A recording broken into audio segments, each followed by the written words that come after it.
Salut, bienvenue pour une nouvelle vidéo et pour un nouveau tag. Avant de commencer, je pense que vous ne les entendrez pas, enfin, normalement vous ne les entendez pas, mais mes voisins ont décidé apparemment de déménager. Enfin, je sais pas ce qu'ils font, mais ils font un boucan de tous les diables dans le couloir, c'est un enfer sur Terre. Ça fait une demi-heure que j'attends qu'ils arrêtent de faire du bruit et ils n'ont pas décidé d'arrêter de faire du bruit, donc je me suis dit tant pis, je vais tourner. Normalement vous ne les entendez pas, j'en bafouille tellement ça m'agace. Mais moi je les entends et du coup ça me perturbe, ça me déconcentre et c'est chiant. Mais bon, je vais faire avec, c'est pas grave. Aujourd'hui je l'ai dit, on va faire un tag, donc c'est le Netflix Book Tag. Comme à chaque fois, c'est un truc, c'est un tag qui date, que moi j'ai vu sur la chaîne de Kiss the Librarian. Faut vraiment que j'arrête de prendre les vidéos sur sa chaîne parce que je n'arrive pas à dire son nom. Bref, je vous mettrai sa vidéo en barre d'infos si jamais ça vous intéresse. C'est un truc qui s'est un peu perdu, les tags sur Booktube, j'ai l'impression. Mais moi j'aime bien parce que sinon, en fait, faire un tag, ça me permet de parler de livres que j'ai aimés. C'est le but. Bon, parfois il y a des questions où c'est des livres que t'as pas aimés, mais la plupart du temps, c'est des livres que t'as aimés, que tu représentes en tag. Et donc, ce sont des livres que j'ai lus il y a longtemps. Et en fait, ce sont des livres dont j'ai pas très souvent l'occasion de reparler sur la chaîne, parce que du coup, j'achète des livres, je fais des book hauls, je lis des livres, je fais des updates avec les livres que j'ai lus récemment. Je fais des pales avec des livres que je vais lire, mais c'est très rare que j'ai l'occasion de reparler de livres que j'ai lus il y a plusieurs mois, voire plusieurs années. Du coup, c'est pour ça que j'aime bien faire des tags. Comme à chaque fois, j'ai essayé de pas remettre toujours les mêmes livres et toujours les mêmes sagas, parce que j'ai tendance à remettre les sagas et les livres que j'ai vraiment adorés, mais du coup, c'est toujours les mêmes en saga, donc c'est un peu con.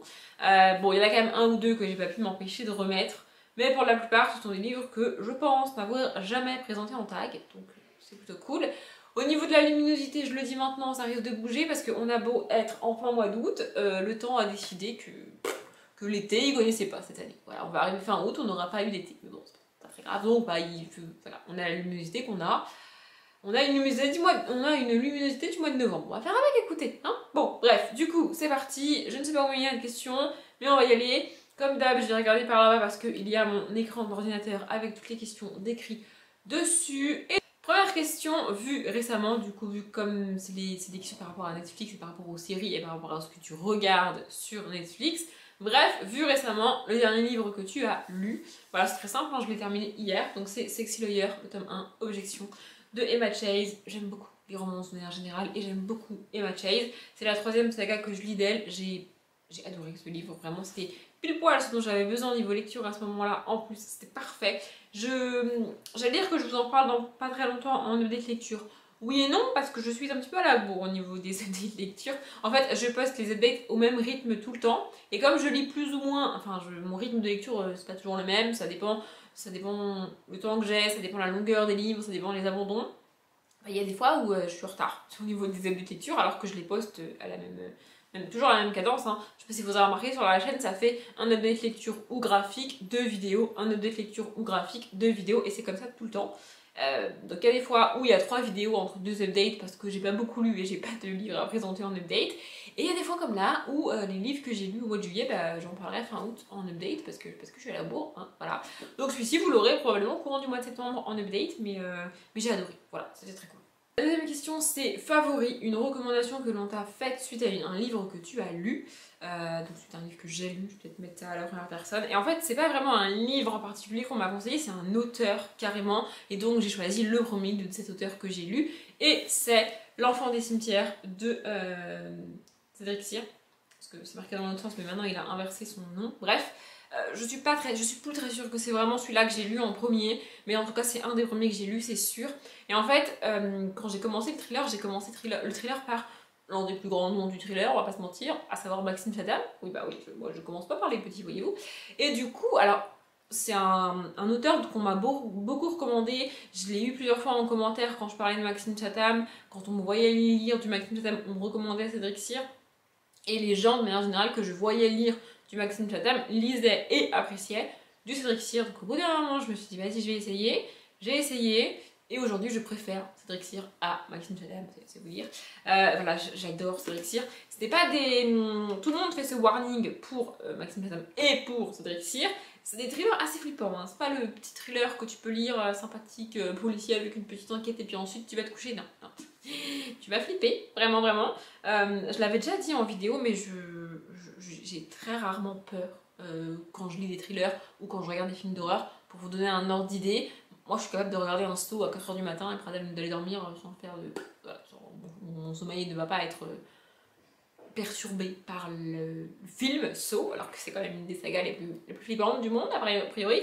J'ai aussi été voir la Dame en Noir au cinéma, ça m'a pas fait grand chose. Voilà, je suis pas très sensible au niveau de la peur des films, parce que ça reste une fiction, et du coup j'arrive bien à mettre une distance entre ce qui se passe dans les films ou dans les séries ou dans les livres et la réalité. Je dis pas que ça peut pas arriver dans la réalité, je dis juste que ce que j'ai vu était fictif, et donc du coup ça sert à rien de flipper par rapport à ce qui se passe chez moi, parce que ça n'a aucun lien que je viens de regarder le film et que j'entends un bruit juste après. Oui, bon après de manière générale je ne crois en rien en tout cas, bon bref on s'en fout. Et Strixir a la capacité de me faire un petit peu flipper quand même, ce qui n'est pas... ce qui est difficile, donc vraiment c'est très cool. D'ailleurs ça fait très longtemps que j'ai pas lu de Strixir parce que en fait j'arrive pas à les garder dans ma page. Je me rappelle la dernière fois j'en avais acheté 3, bah en 3 ou 4 mois j'avais lu les 3 livres parce que j'ai pas pu m'en empêcher. Donc il faudrait que j'en rachète, mais je sais pas s'il m'en reste beaucoup, je sais pas s'il en a sorti un récemment ou pas, je sais pas où il en est de son écriture et de ses bouquins. Mais ouais, du coup voilà, l'enfant des cimetières. Ici on est sur une famille qui habite à côté d'un cimetière. Voilà, et il se passe des trucs a priori chelous, et avec un enfant, du coup. Mon résumé est tout pourri, mais avec Cédric Cyr, il vaut mieux plonger dans le livre sans rien savoir de l'histoire, et découvrir petit à petit ce que l'auteur te propose, vraiment. Question 3, ajouté récemment, donc le dernier livre que tu as acheté, en vrai il y en a beaucoup que j'ai acheté en même temps, parce que j'ai été en librairie d'occasion il y a quelques jours, même pas, et je suis revenue avec une bonne dizaine de livres, comme à chaque fois. Du coup, j'en ai choisi un parmi les livres que j'ai achetés ce jour-là, et j'avais envie de parler de ça, donc j'ai choisi The Sun is Also a Star de Nicolas Yoon. J'étais très contente de le trouver. J'ai lu Everything Everything il y a pas longtemps du tout, et d'ailleurs, je vous ai parlé du film, si je dis pas de bêtises, dans la dernière vidéo, je crois que c'est ça. Et j'ai adoré Everything Everything, vraiment. Et du coup, je veux lire celui-là aussi, et comme je suis en train de faire défiler les pages. Il n'y a pas de dessin comme dans Everything Everything, mais il y a des chapitres extrêmement courts comme dans Everything Everything, c'est génial, vraiment. J'ai adoré Everything Everything, j'ai adoré tout, les personnages, l'ambiance, l'écriture, le sujet, le thème, tout, j'ai tout aimé. Donc j'espère que je vais autant aimer celui-là, et vraiment j'ai trop hâte. Bon, ça parle de soleil, du coup, je pense qu'il vaudrait mieux le lire en été, mais clairement, ça passera pas d'ici fin août, mais peut-être début septembre, ça passera, on est encore en été. De toute façon, il fait pas beau, donc on peut dire qu'on est en été jusqu'au mois de novembre, hein, parce que vu qu'il pleut tous les 2 jours, hein, écoutez. Bref, voilà, je ne sais pas de quoi ça parle, et je ne veux pas de quoi ça parle, j'ai juste trop hâte de le lire. Question 4, c'est celle-ci où il faut présenter plusieurs livres, donc c'est populaire sur Netflix, donc c'est les livres super populaires que tout le monde connaît, 2 livres que tu as déjà lus et 2 livres que tu n'as pas encore lus ou qui ne te tentent pas. Du coup, pour les 2 livres populaires que j'ai déjà lus, bon, le premier je me suis dit allez on va le mettre parce qu'en vrai c'est pas une saga que moi je cite énormément dans les tags parce que c'est pas une de mes sagas préférées de tous les temps ever, vous voyez, mais bon c'est quand même une très bonne saga. Harry Potter, je pense qu'au niveau saga jeunesse, young adulte, populaire, on peut difficilement faire mieux, on va pas se mentir. Donc voilà, Harry Potter à l'école des sorciers, le tome 1 de J.K. Rowling, je l'ai lu il y a des années, ça va faire 10 ans quasiment que j'ai lu ce livre. Mais voilà, c'est un classique parmi les classiques. Malgré toute la polémique qu'il y a eu autour de J.K. Rowling ces derniers temps, oui, même moi qui ne suis pas sur les réseaux, j'en ai entendu parler. En fait, je trouverais dommage de priver des gens et des futurs enfants d'une saga comme Harry Potter juste parce que l'autrice aujourd'hui fait n'importe quoi. Mais c'est mon avis, je ne veux pas rentrer dans le débat. Bref, Harry Potter quoi. Et la deuxième saga très populaire que j'ai lue, je ne pouvais pas mettre autre chose. Heartstopper de Alice Oseman, ici le tome 1, 2 garçons, une rencontre. Franchement, on l'a vu partout. Beaucoup de monde l'a lu. Et moi, j'ai enfin décidé de la lire il y a quelques mois et j'adore cette saga.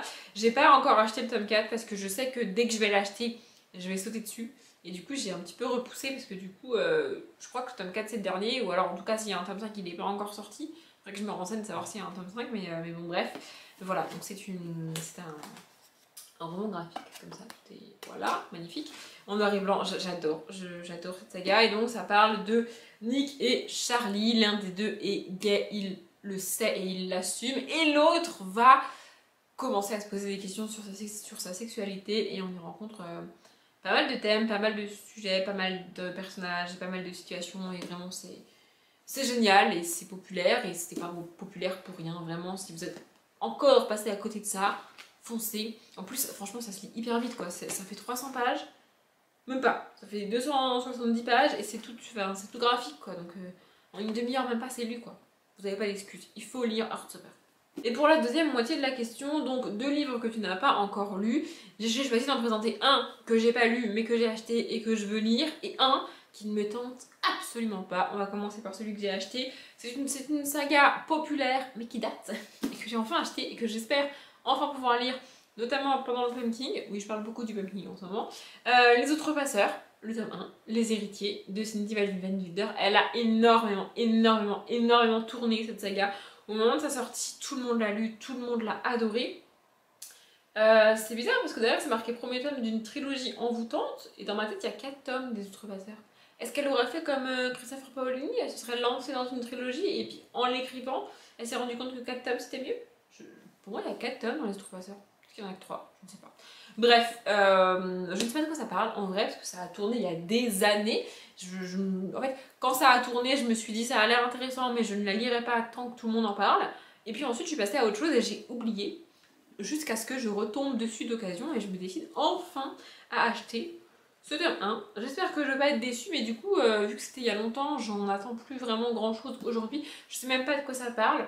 Je sais juste qu'on est dans un univers fantastique, fantasy, je sais pas, un univers imaginé en tout cas, dans le domaine de l'imaginaire. Voilà, c'est une saga qui a énormément tourné, que beaucoup de monde aime, en tout cas que beaucoup de monde a lu, et moi toujours pas, mais c'est prévu un jour. Et le deuxième livre, il est beaucoup plus récent. J'en ai choisi un, mais en vrai, c'est tout cet auteur-là qui ne m'intéresse pas et que je ne lirai pas. C'est Jay Kristoff. Donc, pour ne citer qu'un livre, je vais citer Nevernight. Alors, c'est un auteur controversé, mais c'est un auteur très apprécié pourtant. Enfin, pour autant. Et moi, ça ne me tente absolument pas.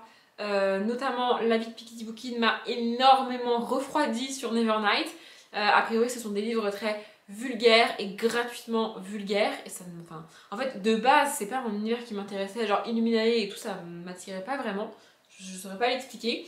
Nevernight, quand je l'ai vu, en fait j'ai commencé à me dire bon bah tout le monde le lit, tout le monde l'aime, je vais peut-être moi aussi voir ce que ça donne, et puis j'ai eu la vie de Piketty Bookin qui a en fait confirmé ce que je pensais au fond de moi parce que j'allais l'acheter et j'allais tenter de le lire parce que tout le monde le lit et parce que tout le monde l'aime, alors qu'en vrai, j'avais pas vraiment envie de le faire, vous voyez. Mais au bout d'un moment, quand t'entends beaucoup de monde lire un livre, parler d'un livre et aimer un livre, tu te dis, bah j'ai envie de tester moi aussi, tu vois. Même si de base tu voulais pas, au bout d'un moment, tu te laisses convaincre et t'as envie d'essayer.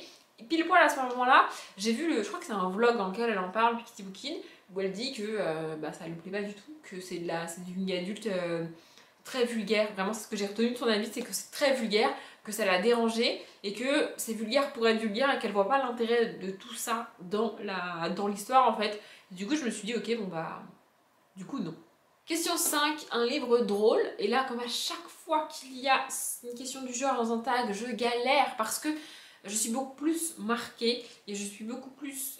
j'ai beaucoup plus un coup de cœur et il y a beaucoup plus de livres tristes que j'aime que de livres drôles. C'est très rare que je lise un livre drôle. En général, je les trouve trop légers et du coup, j'aime bien. Hein. Il y en a que j'ai lu, il y en a que j'ai terminé, c'était sympa, j'ai passé un bon moment, mais je les garde pas en mémoire en fait. Du coup, je suis obligée de littéralement me poser devant ma bibliothèque et regarder tous les livres un par un jusqu'à en trouver un qui m'a fait passer un bon moment, qui était drôle, qui était fun, qui était léger et que j'ai gardé, parce qu'il n'y en a pas des masses non plus. Et j'ai trouvé. Il suffit parfois d'un test de folie de Nina Kelly. Donc c'est une romance. Et vraiment, c'est une romance hyper légère, hyper fun, hyper fraîche.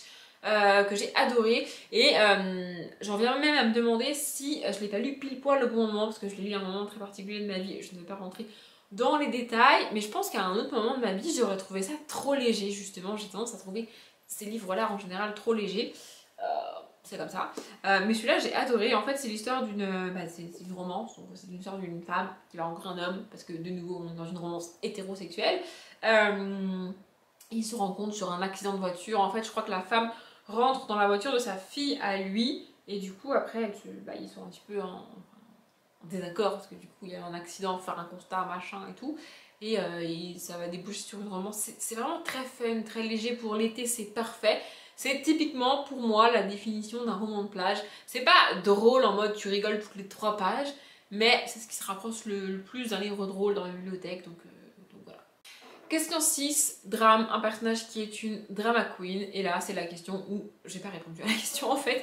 Parce que pour moi, drama queen, c'est très péjoratif. Et donc, si je trouve qu'un personnage en fait des caisses et passe son temps à me dire que c'est dramatique, dans sa vie, il se passe que des trucs nuls, et elle se plaint, et patati et patata, parce qu'en général, c'est une femme, hein, sinon c'est pas drôle. Le sexisme, que voulez-vous.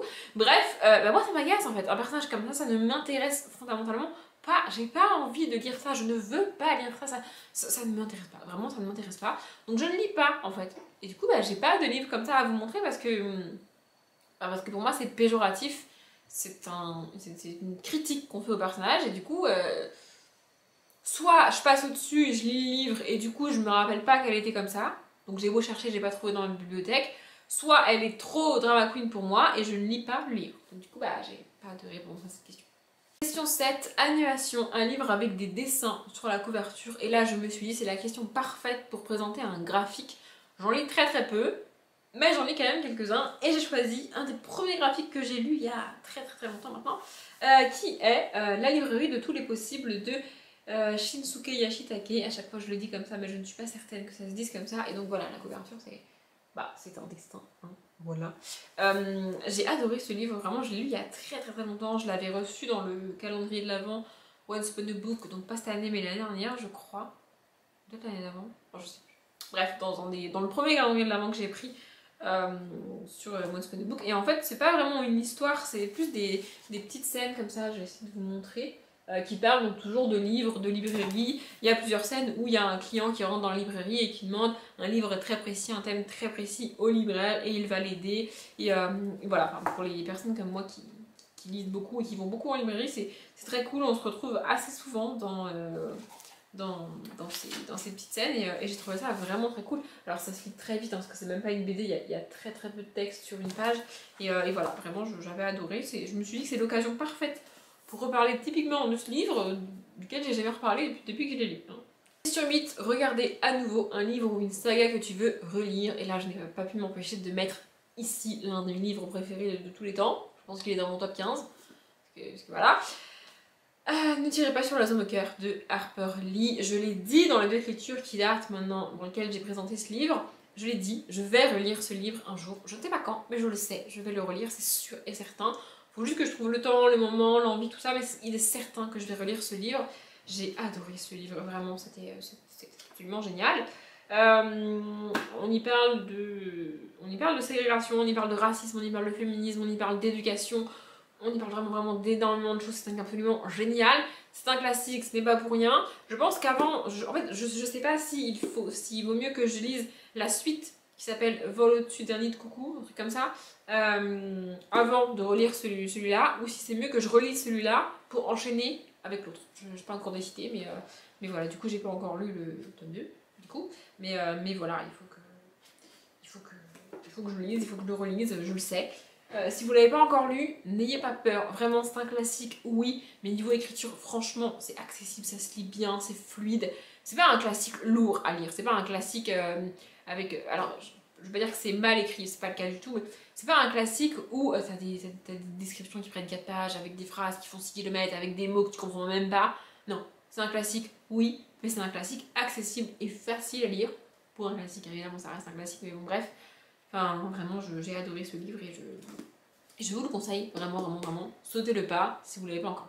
Pour la question 9, j'ai pas mal galéré puisque c'est documentaire, un livre non fictionnel que tu recommanderais à tout le monde. Alors, premièrement, je lis très peu de non-fiction. Et deuxièmement, un truc que je recommande à tout le monde, c'est quand même compliqué. Du coup, je me suis dit, si c'est un livre que je dois recommander à tout le monde, c'est forcément de la jeunesse, parce qu'il faut que les plus jeunes puissent le lire. Et c'est un livre avec un thème qui doit intéresser le maximum de personnes. Bon, je suis pas certaine que ça va intéresser beaucoup de monde réellement, mais moi c'est un thème que j'adore, c'est un sujet que j'adore, c'est un personnage que j'adore. Et donc j'ai choisi une biographie, donc Léonard de Vinci, vu par une ado de Cécile Alix. J'adore Léonard de Vinci, j'adore aussi bien son œuvre, que ses découvertes, que la science qu'il a mis en place, que le personnage qu'il était, que toutes les contradictions qu'il y avait dans sa vie. J'aime Léonard de Vinci, c'est comme ça. Et donc du coup voilà, ici on est sur... il y en a plusieurs des comme ça, il y a Einstein, il y a Molière, il y a d'autres d'autres grands noms comme ça, qui sont à chaque fois faits en mode biographie. C'est illustré, ça se lit très bien. C'est édité chez Pulp Fiction, donc voilà, il y a des pages comme ça avec des photos, avec des dessins. Enfin, vraiment, c'est très cool, c'est très ludique. Et donc, ça retrace toute la vie de Léonard de Vinci ici. Voilà, donc c'est pas de la fiction parce que c'est la vie de Léonard de Vinci. C'est ce qui se rapproche le plus d'une non-fiction dans la bibliothèque parce que je ne lis pas de témoignages, je lis pas d'essais, tout ça je lis pas, c'est pas un truc qui m'intéresse. Mais alors les biographies comme ça, j'ai adoré, j'adore cette collection. D'ailleurs, il faut que je regarde parce que je suis pas sûre de les avoir tous lus. Donc il faudrait que je regarde pour savoir s'il n'y en a pas d'autres qui existent dans cette collection et que je pourrais acheter. Mais voilà, je vous conseille, ça permet d'apprendre, de découvrir réellement toute la vie, vraiment toute la vie de Léonard de Vinci dans un truc assez court, assez ludique. Alors évidemment, il n'y a que les grandes étapes de sa vie, mais c'est déjà beaucoup. Hein, parce que sa vie a été quand même assez rythmée et assez remplie. Et évidemment, il y a tout le moment où il a peint la Joconde, évidemment. Bref, voilà. Question 10, aventure ou action, un livre rempli d'aventures. Et là, pareil, je suis obligée de citer l'une de mes sagas jeunesse préférées de tous les temps. J'en ai parlé je ne sais combien de fois sur la chaîne, mais je ne pouvais pas citer autre chose. Je refusais de citer autre chose. Donc, L'héritage, le tome 1, Eragon de Christopher Paolini. Comme à chaque fois, je le répète, le nom de la saga, c'est l'héritage et pas Eragon. Bref. Voilà, bon bah on suit Eragon. Ce sont des gros bébés, vraiment. Ce sont très très très gros bébés. Mais j'adore cette saga. J'ai relu ce tome 1 il n'y a pas très longtemps. J'avais commencé la relecture du tome 2, ou alors je sais plus en fait. J'ai pas terminé la relecture complète de la saga, mais je sais plus si j'ai lu entièrement le tome 2 ou pas. Ou si en fait, je sais pas si j'ai abandonné ma lecture au cours du tome 2 ou au cours du tome 3, mais on s'en fiche. Bref, j'ai adoré cette saga. Pour moi, elle est loin, mais alors très loin devant Harry Potter, pour vous donner un ordre d'idée que j'ai cité tout à l'heure. Vraiment, pour moi, c'est ma saga jeunesse, c'est mon Harry Potter à moi, en fait, si vous voulez. Vraiment, j'ai adoré cette saga. Pour l'histoire, rapidement, on y suit Eragon qui, au début du tome 1, donc celui-ci, trouve une espèce de pierre chelou.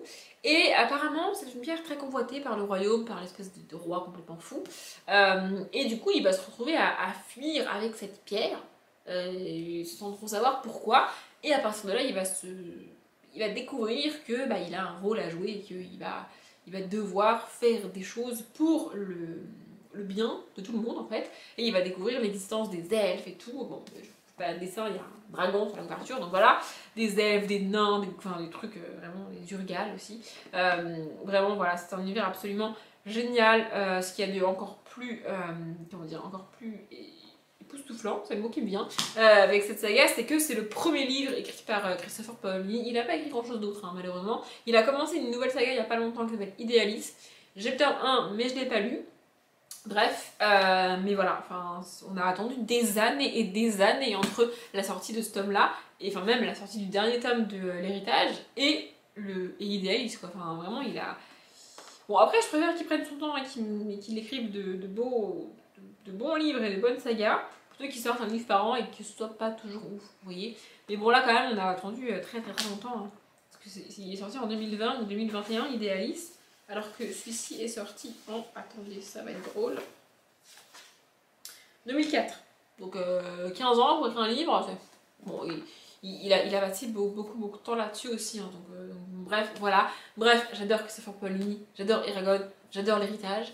Et si vous l'avez pas lu, moi je ne sais pas quoi faire pour vous convaincre de lire cette saga. À un moment donné, il faut la lire quoi. Enfin, je sais pas quoi. Bref. La dernière question, donc la 11e question, c'est nouvelle sortie. Un livre qui vient tout juste de sortir ou qui va bientôt sortir et que tu es impatiente de lire. Et là, je me suis dit aïe, parce que je me renseigne jamais sur les nouveautés. Vraiment, je n'achète jamais de nouveautés. Ça ne m'arrive jamais. Et puis je me suis dit, le seul cas où j'achète une nouveauté, c'est quand c'est un tome 2, un tome 3, un tome 4 d'une saga que j'ai commencé et que j'attends ce tome-là en fait. Ça arrive assez rarement, mais ça arrive. Et là, c'est le cas. J'attends ce tome 3 avec tellement d'impatience. Je ne sais même pas quand il est prévu. Je crois même pas qu'il est sorti en VO, c'est pour vous dire. Mais je l'attends avec tellement d'impatience. Donc, c'est pas vraiment une future sortie qui sort dans 2 jours ou dans 1 mois. Mais c'est la prochaine sortie que j'attends vraiment.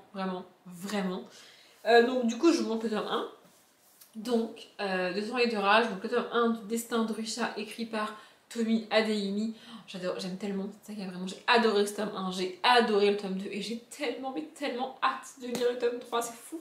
Je vais me jeter dessus dès qu'il va sortir, c'est sûr, vraiment. Donc dans cette histoire, on suit, comment elle s'appelle déjà, Zélie, qui aurait dû hériter d'une certaine forme de magie, on est en fantasy fantastique, mais elle n'a pas hérité de cette magie-là parce que l'espèce de roi complètement taré a éradiqué la magie et a globalement tué tous les gens qui avaient de la magie. Très sympathique, n'est-ce pas?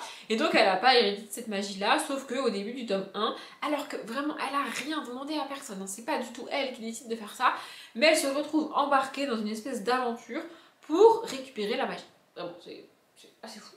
Et donc, bah, voilà, on va suivre ça, on va suivre d'autres personnages importants dans l'histoire et importants pour le royaume, enfin pour le fils du roi, enfin les enfants du roi en gros, qui vont être importants dans l'histoire. On a ici, je crois que je sais même plus comment il s'appelle, Ethan je crois, mais il est mon personnage préféré en young adulte. Enfin, ça me fait mal de te dire ça parce que jusqu'à maintenant, mon personnage préféré, Inan, il s'appelle Inan, voilà. Mon personnage préféré jusqu'à maintenant en young adulte, dystopie fantasy fantastique, c'était Pita de Hunger Games. Et du coup, me dire que Inan est en train de battre Pita, ça me fait mal, mais c'est le cas en fait. Vraiment, j'adore Inan et j'adore cette saga, j'adore cet univers. Ce sont des beaux bébés quand même, hein, qui prennent leur temps. Enfin, je lis pas ça en 2 jours, enfin moi je suis pas capable de lire ça en 2 jours en tout cas. Mais voilà, j'attends le tome 3 avec tellement d'impatience. En plus, je sais pas pourquoi j'étais persuadée que c'était une duologie. Et quand j'ai découvert qu'il y avait un tome 3, j'étais tellement contente. Donc voilà, j'attends ce livre-là avec beaucoup trop d'impatience en fait. Je ne sais pas quand il va sortir, mais j'ai trop hâte, vraiment. Bref, comme à chaque fois avec les tags, j'ai beaucoup trop blablaté et cette vidéo est beaucoup trop longue, mais bon, que voulez-vous, je ne peux pas m'en empêcher, donc c'est comme ça, c'est la vie. J'espère que ce tag vous a plu. Si vous voulez répondre aux questions en commentaire, et n'hésitez pas, franchement, allez-y. Moi, je m'arrête là.